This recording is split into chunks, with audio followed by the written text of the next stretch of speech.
Hello all brothers and sisters, welcome to my YouTube channel Lascar Raghul. Chapter 22 of The Science of Being Great by Wallace D. Wattles. A summary of the science of being great. All men are made of the one intelligent substance, and therefore all contain the same essential powers and possibilities. Greatness is equally inherent in all, and may be manifested by all. Every person may become great. Every constituent of God is a constituent of man. Man may overcome both heredity and circumstances by exercising the inherent creative power of the soul. If he is to become great, the soul must act and must rule the mind and the body. Man's knowledge is limited, and he falls into error through ignorance.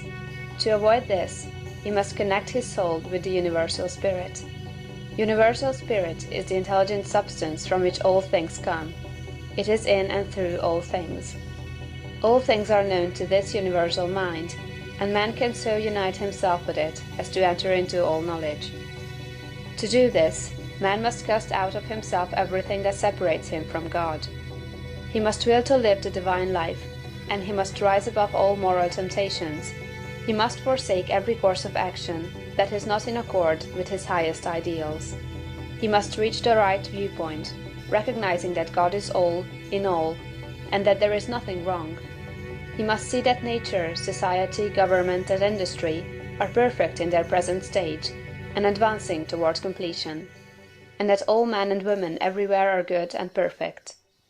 He must know that all is right with the world, and unite with God for the completion of the perfect work. It is only as man sees God as the great advancing presence in all, and good in all, that he can rise to real greatness. He must consecrate himself to the service of the highest that is within himself, obeying the voice of the soul. There is an inner light in every man that continuously impels him toward the highest, and he must be guided by this light if he would become great. He must recognize the fact that he is one with the Father, and continuously affirm this unity for himself and for all others. He must know himself to be a god among gods, and act accordingly. He must have absolute faith in his own perceptions of truth, and begin at home to act upon these perceptions. As he sees the true and right course in small things, he must take that course. He must cease to act unthinkingly, and begin to think, and he must be sincere in his thought. He must form a mental conception of himself at the highest, and hold this conception until it is his habitual thought form of himself. This thought form he must keep continuously in view. He must outwardly realize and express that thought form in his actions. He must do everything that he does in a great way. In dealing with his family, his neighbors, acquaintances, and friends, he must make every act an expression of his ideal. The man who reaches the right viewpoint and makes full consecration, and who fully idealizes himself as great, and who makes every act, however trivial, an expression of the ideal, has already attained to greatness. Everything he does will be done in a great way. He will make himself known, and will be recognized as a personality of power. He will receive knowledge by inspiration, and will know all that he needs to know. He will receive all the material wealth he forms in his thoughts, and will not lack for any good thing. He will be given ability to deal with any combination of circumstances that may arise, and his growth and progress will be continuous and rapid. Great works will seek him out, and all men will delight to do him honor. Because of its particular value to the students of the science of being great, I close this book by giving a portion of Emerson's essay on the Oversoul. This great essay is fundamental, showing the foundation principles of monism and the science of greatness.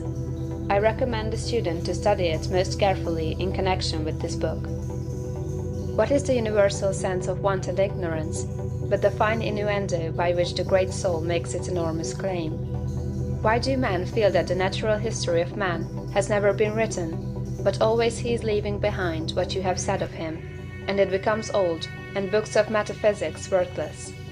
The philosophy of 6,000 years has not searched the chambers and magazines of the soul. In its experiments, there has always remained, in the last analysis, a residuum it could not resolve. Man is a stream whose source is hidden. Always our being is descending into us from we know not whence. The most exact calculator has no prescience that somewhat incalculable may not balk the very next moment. I am constrained at every moment to acknowledge a higher origin for events than the will I call mine. As with events, it is so with thoughts. When I watch that flowing river, which, out of regions I see not, pours for a season its streams into me, I see that I am a pensioner, not a cause, but a surprised spectator of this ethereal water, that I desire and look up, and put myself in the attitude of reception, but from some alien energy the visions come. The supreme critic on all the errors of the past and present, and the only prophet of that which must be, is that great nature in which we rest, as the earth lies in the soft arms of the atmosphere. That unity, that oversoul, with which every man's particular being is contained and made one with all other. That common heart, of which all sincere conversation is the worship, to which all right action is submission. That overpowering reality which confutes our tricks and talents, and constrains every one to pass for what he is, and to speak from his character, and not from his tongue, and which evermore tends and aims to pass into our thoughts and hand, and become wisdom and virtue and power and beauty. We live in succession, in division, in parts, in particles.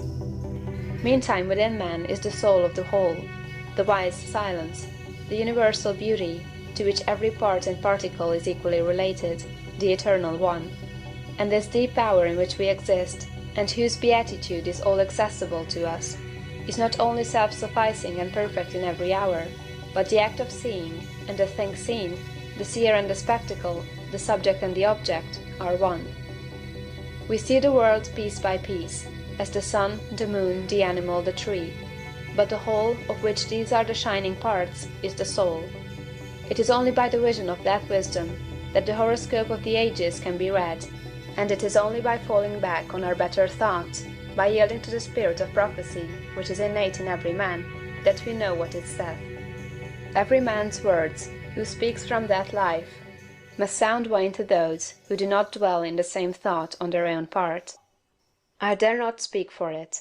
My words do not carry its august sense, they fall short and cold.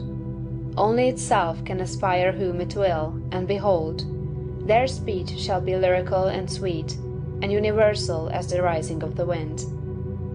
Yet I desire, even by profane words, if sacred I may not use, to indicate the heaven of this deity, and to report what hints I have collected of the transcendent simplicity and energy of the highest law. If we consider what happens in conversation, in reveries, in remorse, in times of passion, in surprises, in the instruction of dreams, wherein often we see ourselves in masquerade, the droll disguises only magnifying and enhancing a real element, and forcing it on our distinct notice, we shall catch many hints that will broaden and lighten into knowledge of the secret of nature. All goes to show that the soul in man is not an organ, but animates and exercises all the organs, is not a function like the power of memory, of calculation, of comparison, but uses these as hands and feet, is not a faculty, but a light, is not the intellect or the will, but the master of the intellect and the will, is the vast background of our being in which they lie, an immensity not possessed and that cannot be possessed. From within or from behind, a light shines through us upon things, and makes us aware that we are nothing, but the light is all. A man is the facade of a temple, wherein all wisdom and all good abide. What we commonly call man, the eating, drinking, planting, counting man, does not, as we know him, represent himself, but misrepresents himself. Him we do not respect, but the soul whose organ he is, would he let it appear through his action, would make our knees bend. When it breathes through his intellect, it is genius; when it flows through his affection, it is love. After its own law, and not by arithmetic, is the rate of its progress to be computed. The soul's advances are not made by gradation, such as can be represented by motion in a straight line, but rather by ascension of state, such as can be represented by metamorphosis, from the egg to the worm, from the worm to the fly. The growths of genius are of a certain total character, that does not advance the elect individual first over John, then Adam, then Richard, and give to each the pain of discovered inferiority. But by every throe of growth, the man expands there where he works, passing at each pulsation classes, populations of men. With each divine impulse, the mind rends the thin rinds of the visible and finite, and comes out into eternity, and inspires and expires its air. This is the law of moral and of mental gain. The simple rise, as by specific levity, not into a particular virtue, but into the region of all the virtues. They are in the spirit that contains them all. The soul is superior to all the particulars of merit. The soul requires purity, but purity is not it. Requires justice, but justice is not that. Requires beneficence, but is somewhat better. So that there is a kind of dissent and accommodation felt when we leave speaking of moral nature, to urge a virtue which it enjoins. For, to the soul in her pure action, all the virtues are natural, and not painfully acquired. Speak to his heart, and the man becomes suddenly virtuous. Within the same sentiment is the germ of intellectual growth, which obeys the same law. Those who are capable of humility, of justice, of love, of aspiration, are already on a platform that commands the sciences and arts, speech and poetry, action and grace. For whoso dwells in this moral beatitude does already anticipate those special powers which men prize so highly. Just as love does justice to all the gifts of the object beloved. The lover has no talent, no skill, which passes for quite nothing with his enamored maiden, however little she may possess of related faculty. And the heart that abandons itself to the Supreme Mind finds itself related to all its works, and will travel a royal road to particular knowledge and powers. For, in ascending to this primary and aboriginal sentiment, we have come from our remote station on the circumference instantaneously to the centre of the world, where, as in the closet of God, we see causes, and anticipate the universe, which is but a slow effect. End of chapter 22, and end of The Science of Being Great, by Wallace D. Wattles. Recorded by Majlinger in March.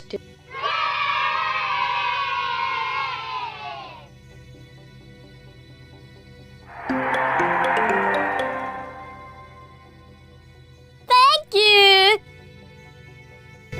So brothers and sisters, thank you for watching this video. I will be seeing you in another video. Until then, this is me Raghul signing off.